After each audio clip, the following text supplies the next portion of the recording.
Пифагор теоремасын көбіміз оқыдық. Алайда Пифагордың шәкірттеріне берген ең басты сабағы басқа еді. Пифагордың мектебінде шәкірттер бірнеше жыл бойы міндетті түрде үнсіздікте болған. Бұл жаза емес еді. Бұл тәртіпте емес еді. Бұл Пифагордың оқыту технологиясы болатын. Олар сөйлемеді, тыңдады, бақылады, жылдар бойы өз назарын баптады. Ақылын тыныштандыруды, қарсы шықпай тыңдауды, пікірдің жаңғырығын өшіруді үйренді. Бұл қасиет үнсіздік деп аталды. Ақыл басқа пікірлердің, автоматты қарсылықтың, түсіндірмелердің эхосынан тазаланғанда ғана адам естуге қабілетті болады деп сенген.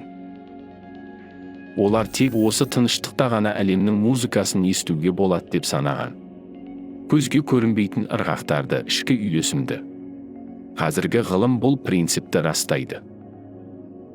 Зерттеулер көрсеткендей, бірнеше минут тыныштықтың өзі мида жаңа нейрондардың өсуін іске қосады. Есте сақтау мен үйрену қабілеті жақсарады. Тыныштықта ми өз сүзгілерін қайта баптайды. Адам бұрын назарынан тыс қалған нәрселерді байқай бастайды. Ежелгі дәстүрлер мұны білген және пайдаланған. Білім сөздердің көптігінен емес, олардың арасындағы үзілістен туады. Сол үзілісте мағына пайда болады. Бұл сенің ішіңдегі пауза. Сол паузада естігеніңді сіңіруге мүмкіндік туады.